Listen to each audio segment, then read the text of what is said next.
Hey, Well, y'all. well, welcome to Real Life with the Copelands. We're excited you're joining us. Let's get some business out of the way first. Make sure that if you're watching this video that you subscribe to our channel. Yes, we've Um, got so much more to come. oh yeah, We've been working night and day on making everything great on our channel for y'all, and you'd really help us out. We're trying to. Our goal is to get to 1,000 subscribers. That's our first goal, and just kind of let you know this is kind of what this video is going to be about setting goals and how to attain those goals and being consistent with trying to attain your goals and not feeling like a failure even if you don't reach your goals, that you stay consistent and you keep on. yes, yes. And I just want to start off today before we really dive in deep, because I know we're going to dive deep today. But just saying, first of all, Shay and I had been working on this book and really wanted a way to just get some of the information out there so you want to buy our book. And that's how this channel really came to pass. And so we were brainstorming and thinking of different ideas, and Shay said, let's do a vlog, let's do a YouTube channel. And I'm going to be honest, I've watched YouTube videos for years if somebody shares them or shows them, but I had no idea this was a thing and that people actually subscribe to channels, that people watch people consistently. And so this has all been very new to me. And as we've been embarking on this, I've been open to a whole new world that's out there of a way to not just be entertained, but to resource ourselves. And so this has been a fun week for us, I think for sure. I'll tell you, like we've said before on many of our videos, this has been very out of our comfort zone. Completely out of mine. Very out of Shay's. He definitely is not used to sharing with the world. But he is an absolute, in my mind, he is such an excellent person and such a mastermind behind everything that goes on at our house. And his thoughts need to be shared, because I know we need some more men that really take the reins like Shay does and lead us with such excellence and doing life with such excellence. And so I want him to share with y'all, and I want him to get this. A lot of times I share information at workshops and things that I teach, and I never pass it as mine, but I get all the credit because I'm the one out teaching it so much. But he really is the brains behind everything we do. So I want him sharing with the world how awesome his ideas are. And, you know, something that really sparked in us, because we've been writing this book, but just even more recently, was seeing people on the internet implementing things that I've taught at workshops, that I've passed on, that were really Shay's ideas. They're not even my ideas. They were his ideas. And then I see people teaching them and doing them with their kids and their families, just like we teach. And there are people I've done workshops with, and I'm like, baby, people are doing your ideas. Like, you're awesome. And so that really spurred us along. We want to share more of what has made our family successful. And I want to say this too, just in doing all these things, even when we were putting together the video that accompanies all of our videos for now. And I feel like we're normal. I feel like we're just average people. I don't feel like I've got anything special. And Shay was like, I was doing one of the taglines and I said, the Copelands are an average family. He's like, we're not average. Don't put average on that video. And I started thinking about that. And it's like, I don't want people to perceive us as thinking we're exceptional or amazing. And Shay takes the reins of, but Kimberly, people don't design their life. They're just living. People don't live. I think we're great. So I was like, okay, like it freaked me out to write that tagline. I'm like, no, we're just normal. Like we're everyday people, and we are. But I do feel like because of a lot of disciplines and because of a lot of everyday, day in, day out, taking care of things, we are able to live an exceptional life. I just feel like an everyday Joe I don't want to be normal. person. He's like, don't put average or normal under anything to do with us.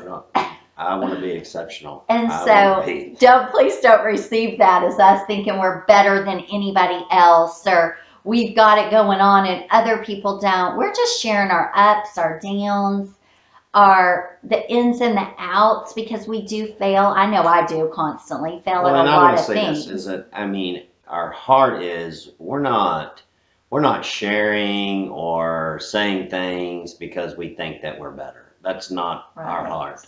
We're saying things because we love families. We believe in Yes. families, and if we can help one family get through a tough time Right. and better enjoy their life, that's what we want to do. Yeah. That's what Yeah. I feel is We're led to do. to do, because I do feel like our family's exceptional. I feel like we're not like look at me. We've got it all together, because I definitely don't. Well, obviously I'm for sure like that. I don't want anybody to know what's going on. I'm a private person, so this is out of my comfort zone. But okay, in the private of my own home, I think my family's exceptional. I'm not doing this to say, hey, look at me, look at me, look at me. Right. I'm just, I feel like, what's the purpose of having knowledge and understanding and some wisdom if you don't share it And give it away to others. give it away Yes. to others? And I think that's where I struggle with imparting the information in this format to other people, is because I don't want to ever appear like we're perfect, because we are the most imperfect people. And I do. You're pretty perfect. No, Yeah, she I'm is. not. No. And no. And so, and as we are sharing, I just want to make sure that our audience that is watching is knowing it's in our imperfection and our daily struggles and how we have really figured out how to have a better life than we used to have. And that's why we're sharing the tips we're sharing and the ideas we're sharing. And that's why we put it on paper to begin with. Well, and I think, just with us, Kimberly and I, we're always striving to be better. We don't ever settle that, oh, our marriage is great, we're good, we don't need to do anything. Right. We're always trying to get to that next level, because we always believe there's always a next level with everything in your life, with your marriage, with your relationship. There's always another level that you can get to. It's just, that's our belief. Right. And so we're not saying we have all the answers and we're a perfect couple and we're a perfect family, because we're going through the processes too, and we're figuring things out, and we want to share with, hey, we've done this and we figured this out, and hey, we want to share it with you. This is what we did, and this is this is how this is what's worked for us. And this is what's working for us. It might not work for you. That's how you want to do your family. And that's okay. Right. We're just sharing how we do it, what we think, our opinions, what we found out, and maybe you can implement it in your life and it changes. But the only way that it works is we never settle. We never settle on, oh, this is as good as it's going to get. And we stay on the same page. And sometimes. And if we don't, we get on the same page sometimes as quick as possible. Don't you think? I mean, we strive for that. Yeah, because here's the first thing I can tell you with parenting. We've got to be the team. And when we're not a team together with discipline, with ideas, with how we do life, your kids can sense when there's strife, and they can sense when one parent is not supporting the other parent, and that is where they will take advantage. And I know we're not talking about parenting. I mean, No, as she's but talking, I this just was kind like, of got, we immediately we got on the same page with parenting. because we struggled with this at first. Not, I just didn't know how to co-parent. Right. But I thought we did it early on in our marriage. Very early. Whereas, like let's say I was disciplining the kids, Kimberly got right behind me. Yes. And she Yes. supported what I was saying. Even if maybe she didn't disagree with the way I was doing it or what I was saying, behind closed doors, we would talk about it and say, I mean, she could tell me you were a little too hard, blah blah blah, whatever Right. it is. Right. And then I'm never too big to say that I'm sorry, even to my children when, I Right. feel like I didn't handle a situation right. And so I would always, if I felt that I was too hard on the kids or I did something wrong, I would apologize. Yes. But I think that what she was saying though is the point, is that we're always supporting each other. And what I see in a lot of, again, people that we work with or that we've done and that we've spent time with as we were marriage mentors, because your family is a big part of your marriage, and it can cause a lot of problems in your marriage if you're not on the same team. And so we've always been on the same team no matter what the scenario was, whether it be with the kids, with outside forces that were coming against us, whatever it may have been, we stay on the same team. And that's what you have to remember. You've got to support each other. But I think as I'm thinking of other situations and things that we've watched people go through or we've mentored them through, is that's a big flaw for people, is when they're not on the same team or their kids think they're not on the same team, and they can cause more division in families and more strife, and then they have problems farther down the road. And I think this is a good subject just to touch on for a second, because we are going to talk about goal setting and family goal setting and goal setting for your marriage, which is a huge topic. But also thinking about, in order for families to receive this, you've got to have a lot of things implemented as a couple that are just the way that you do family, the way that you do life. Because I know my first and foremost was love.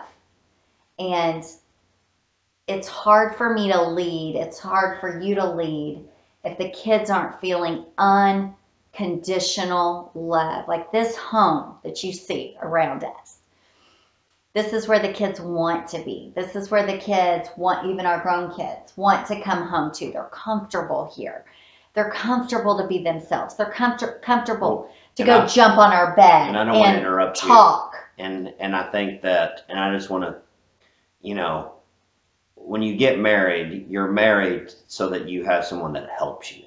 And what I think is, and this is just kind of a learned behavior, is Kimberly leads out of love, and especially with the kids. Whereas with the kids, I let out of fear.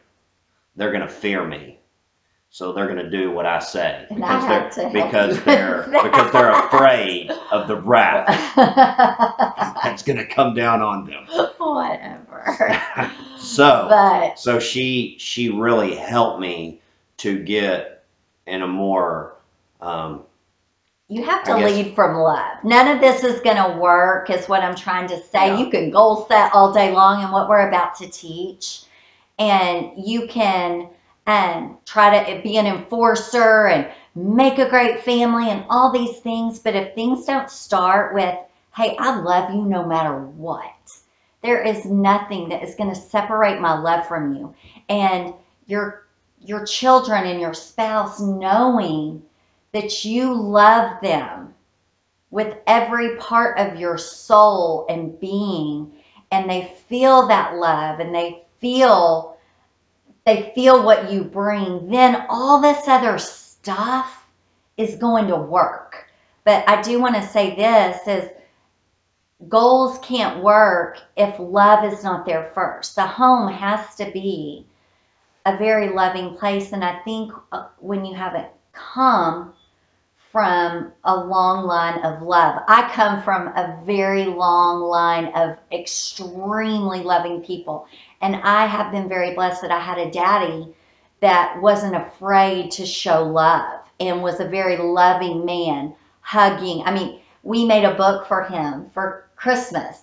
And I said to Shay, as we were looking through it with hundreds of pictures of him with all the different grandbabies and myself and my brother and my sister and even the in-laws, I said, what is my dad always doing? He's either hugging or kissing or He is loving. Yeah. I mean, it is, you can feel the love he has for his family in those pictures. So I've had that example of a loving man. I had a very loving mother. I had a very loving grandparents. That's what I come from. It's just people that love, love, love, love, love will figure everything else out. So I had that foundation before I met Shay.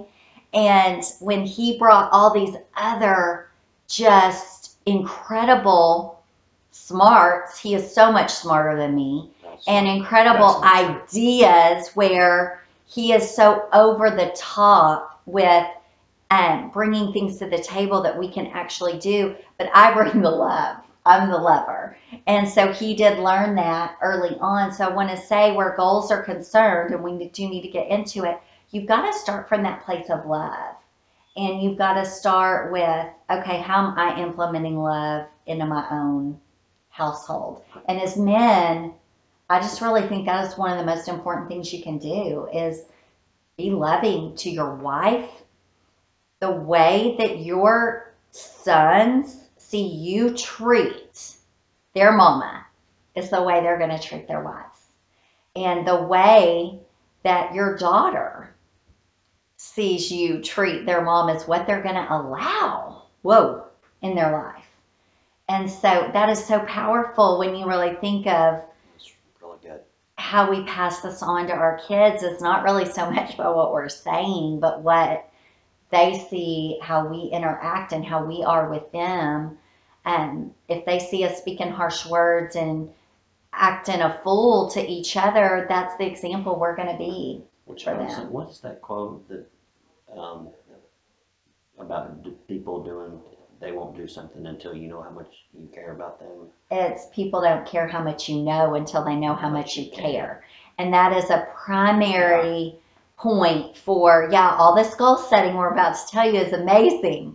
But if people don't know that there is love behind it, that there is the right motivation, the right heart, the right spirit, they can't receive it. And even when I've led people in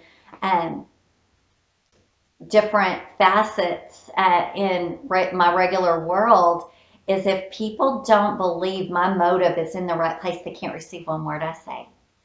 And so sometimes it's not that my motive isn't in the right place. It's really things they're dealing with in their own sphere causes them not to be able to receive what someone else is saying. Because, you really hear things based on what your ears can hear, based on what your experience has been, what your perception has been. So sometimes you might see me and think, oh, I can't learn from her because she's blonde-headed and she lives on a ranch and that's not my lane, that's not my vibe, so I can't learn from her. And I've experienced that in my regular world. But what I know is I stay open to all kinds of people from all kinds of backgrounds and trying to do my best of not prejudging what someone's saying before I hear where their heart is. But a lot of times we have to soften our heart to be able to receive what the person is saying. Does that make sense? Yes, absolutely. And sorry for the dogs. It's always something It's going around always here. something at the ranch. And as she was talking and I was thinking and things she was saying and that's very important because we're gonna get into goals, is that our kids tell us their goals, and because they know that we care so much about them, they allow us to speak into their lives when they're not doing the right things to achieve those goals. We can't Because correct if we haven't already been loving. And so if we haven't already been coming from this place of unconditional love, I'm here for you, I love you no matter what, then when we start to come in and say, hey, you're not keeping up your end of the deal, if they don't already know that love is there, I'm sorry, I didn't mean to take over. No, you're right. You're right. Well, I cracked that whip. She is the smart one. No, I'm not. But I do know about love. I definitely know about that. And I know about loving people. And that's just where if I can't come from that place, then I'm not going to correct. If it can't come from a place of love. And so people in my life know if they're doing something and I'm not correcting them, that I'm not in a place where I can correct them from a place of love. So I choose to step back. That's just me a little bit. So diving right into this. Well, and just kind of tell you, if you haven't watched Design Your Life, we're just carrying on. We're going to go from, designing your life. So the first video, we have you designing your life, really seeing the life that you want, the vision. Catching the vision of how you want your life to look like. Okay, well, once you got that vision, you've got to set yourself up some goals. You've got to have goals to reach that vision. And so just kind of tell you, I was always an athlete. And as an athlete, you always had goals that you wanted to achieve with whatever sport that you were playing. Just say baseball. You're just like, okay, I want to have this batting average. I want to hit this many home runs. You have these goals, and I've always done that. And then when Kimberly and I got together, we just really, she had goals with her business and things like that, but we really brought it home and together. And well, Shay changed my life. I mean, in so many ways, because I'm a doer, and so I just do. And I don't always think. I just act. And so... Which I want to say, she's a doer. And this is kind of a little tidbit. I mean, we took the life languages test. I don't know if you're familiar with life languages. You might look it up, It's really good. Just Google it or whatever. And I was just saying it, and so not it's even really, with my life language, because I don't think that's my primary. No, it's not. But it's not but my you are primary a doer, at all. But I am. I think you need to take it again, because you are a doer. I'm not a doer on this scale. Right. But anyway, I am just a doer in life. If I have an idea, I'm just going to run with it, and I'm going to just doggone it. I'm going to do it and keep after it until it becomes successful. And even in starting this channel, I didn't think much about it. We just did it. I didn't know this was a thing. And then my son's girlfriend started saying, have you seen this person? Have you seen this? I'm like, no, I've never even heard of this. And then it kind of got me freaked out. I mean, it really did. I started saying to Shay, not that I'm not successful, but everything I've usually done, I have a lot of confidence in. And I already know about it. And I'm great with people. And I've never done anything that is on the internet. Normally, I'm working with people one-on-one. And if that's the case, people know my heart. They're around me. They're in my home. They can feel the love. And they know who I am because they're around me, and I can't convince people of who I am if they're watching me on a TV screen. But so this is so far out of my realm that I started like feeling sick. Like, I don't know if I can do this. I mean, I don't know if this will be successful. And Shay's like, Kimberly, why are you thinking like that? Like, this is not your personality. But I saw this is how people do with goals, is why I'm telling you this. Is we can set some goals or have dreams or ideas and even implement them and get in the middle of the task at hand and start to feel insecure because it's not in our wheelhouse. It's not who we are. And we kind of shrink back because of fear. And that's even what I saw me doing. Like, I can write the book. These are my thoughts. This is great. We've done this.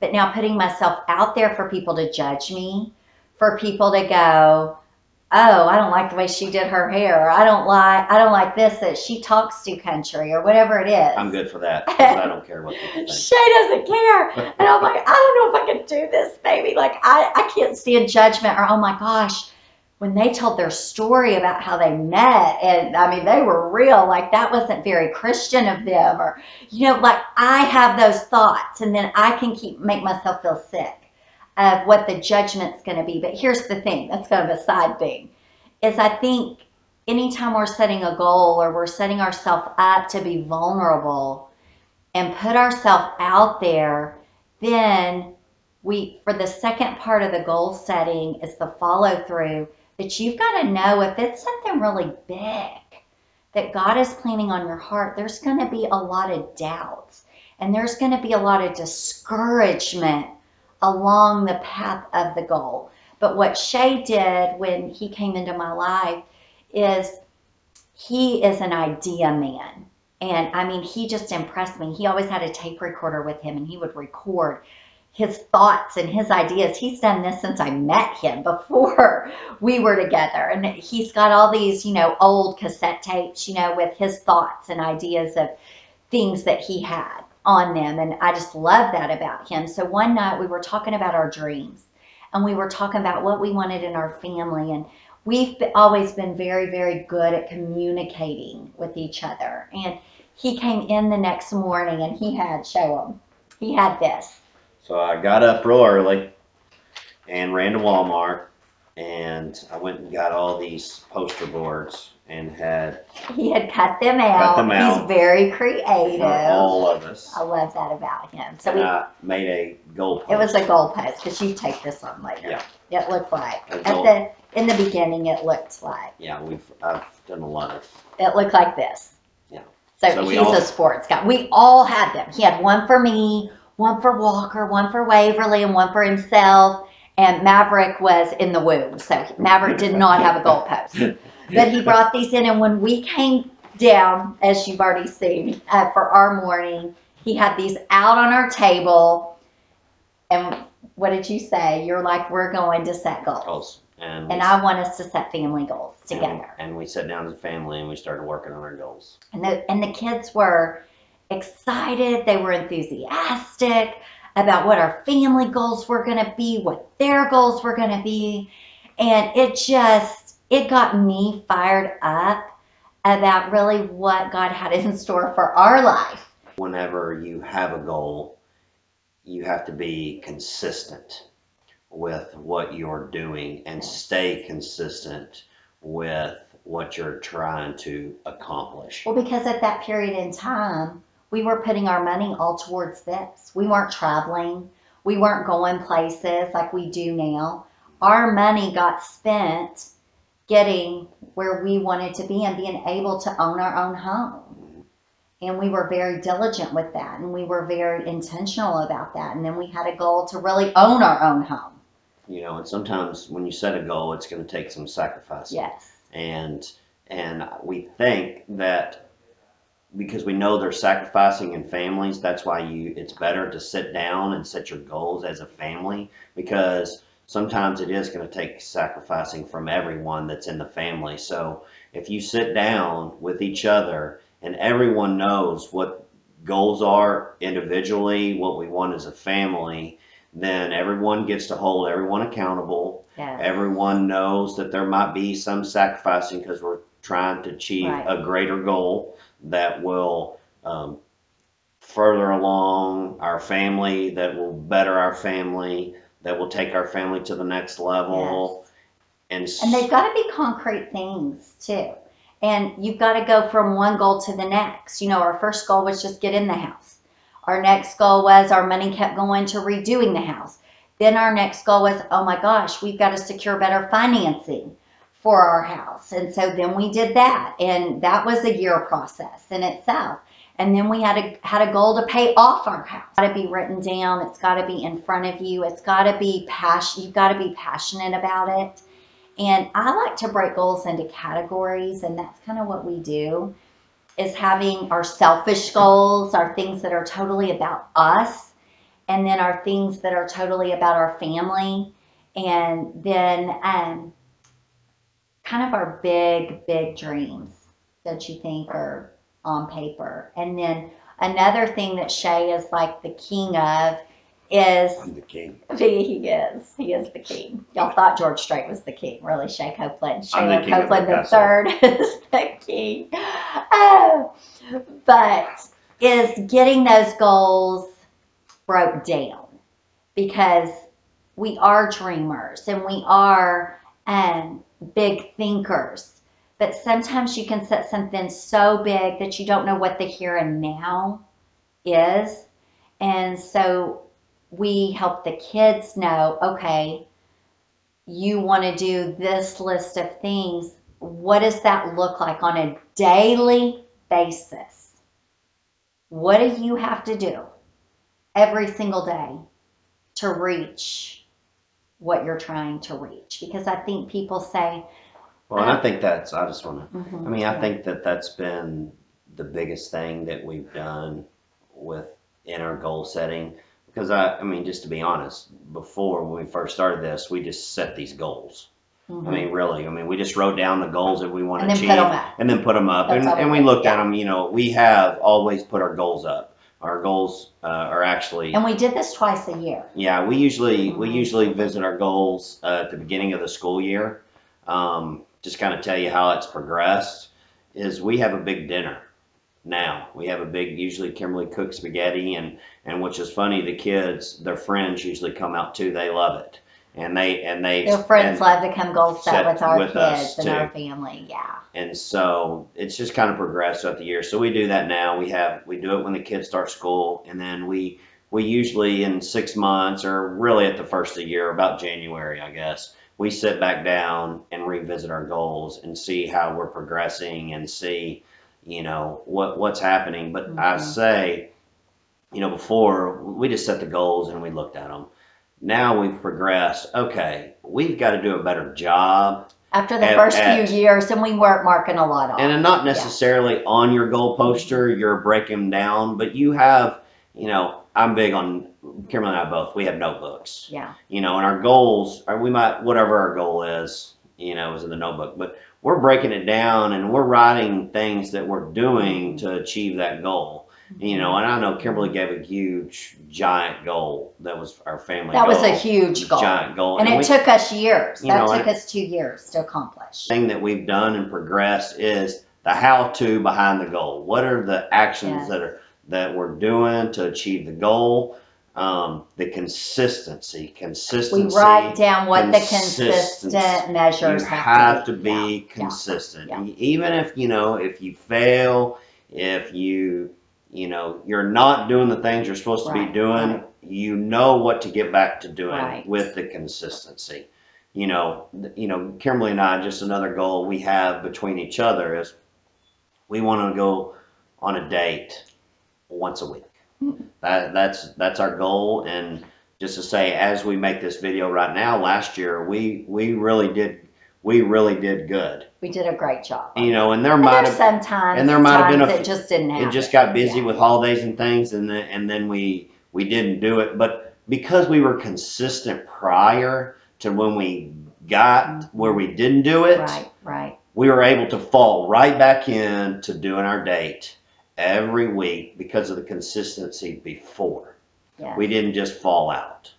And Well, and I think not being afraid that if you get off pace, that you're not afraid to hold each other accountable. And that's really what our goal setting as a family did, is it has progressed into a big thing. It's a thing here where we have this big dinner and we really have a big conversation and everybody's supportive of each other's goals and knows each other's goals, but we really hold each other accountable, because that's the biggest thing.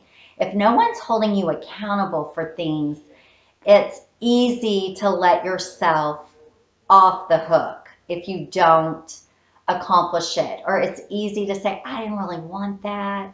I don't know why I wrote that down. Where we remind each other what we said and the why. We ask a lot of questions to each other. Well, why do you want to write a book? Why do you want to impact other people? You know, those are the kind of questions we're asking each other now. Or, You know, why do you want to own this home? So then it leads to other conversations where then when one of the people that is in the family is saying, oh, I don't know why I said that. So, well, I know. You told me. This is what you wanted. So what's changed? Well, it's hard. Well, guess what? Because our kids have said that before.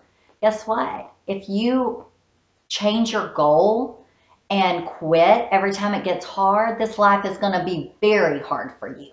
So then we're able to have those great parenting conversations and just great conversations within ourselves. We don't always like it when we hold each other accountable, but saying, you know, hey, this is what you said you wanted, and now you're not working towards that. And so I just think the goal setting has been big for us. And then we have them post. They're posted in our kitchen right now. I'm all about keeping it up. So we've got a whole row of here's what we're doing, here's what we're focused on for this year. We do at the start of the school year, and then we visit it again in January. It doesn't matter when you start this. Kick it off whenever. Everybody can sit down and goal set for the new year. That's what everybody does, and that's everybody's idea. I don't care when it is. I mean, we didn't start this in January. It was, I think, October. And Shay had this epiphany of an idea that has stuck and has become a staple in our family.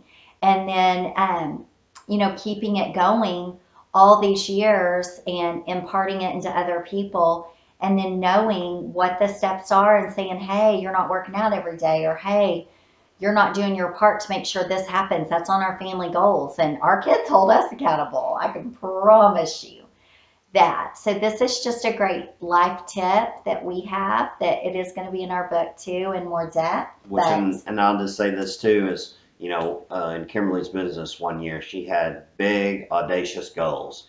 And so she's like, I need to see my goals more than just the one place we put them. So if you close the bathroom door, Kimberly's goals were right in your face.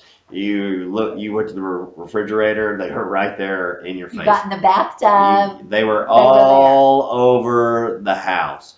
And what I want to say about that year is she literally accomplished everything. Just about, I think you did accomplish there might have been a few things, but yes. Most of the goals, she accomplished those goals, but they were everywhere. They were. And so I think to do that, this is what I think, because I haven't done this in a while. I think you have to be extremely, I mean, you just got my creative juices going just now with making a video. What our family is working on at the moment. That is, you have to be very, very passionate about the dreams, about the goals when you post them everywhere.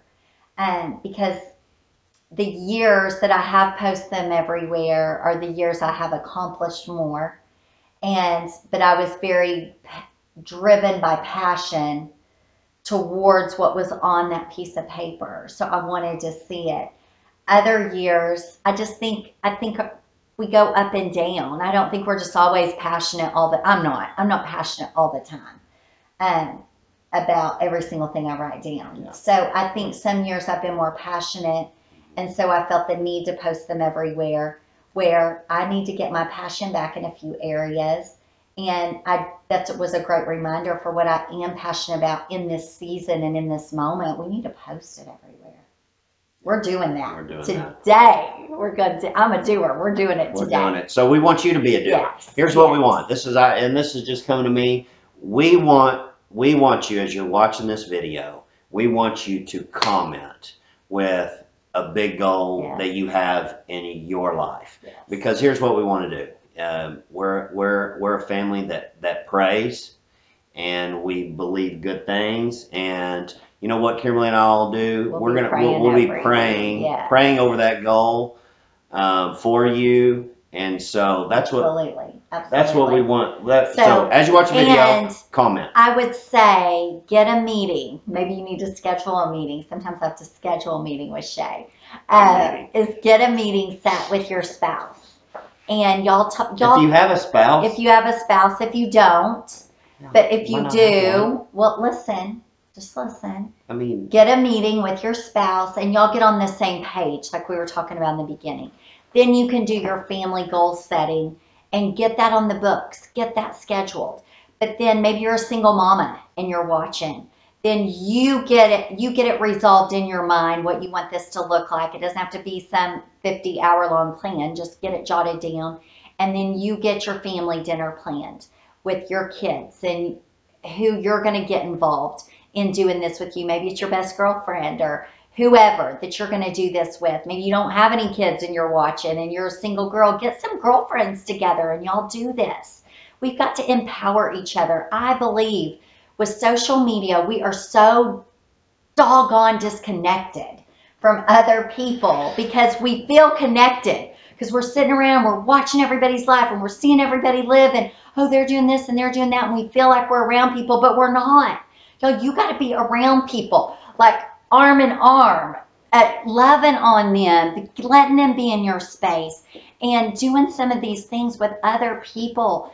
I mean, I'm not saying there's anything wrong with being a loner, but we were made to be in community with each other, and we were made to do life with each other. And so I want to encourage you in that. So get your goals set, get your meeting planned. But first of all, if you don't have love all surrounding your household, I would say before you set any goals, before you try to communicate with your husband or anything else, you've got to get that in line. it's a man watching. With your wife. With your wife. Well, our demographics right now are all female, so I'm talking to women. But here's what I know. I'm talking to you, man. What I know is if that's not intact, your kids aren't going to be excited about sitting down and doing goals. Your husband's not going to be excited about doing family goals with you. If love is not the first thing. And I know this world needs a lot more love and a lot more homes that are built on love. And I have a sign in my house that says a happy childhood lasts forever, and it does. So you've got to take that initiative to build that home of love, and then you can do all this goal setting and all this other stuff. It's going to be awesome. I was about to sing a song. Right. Living on Love, Alan Jackson.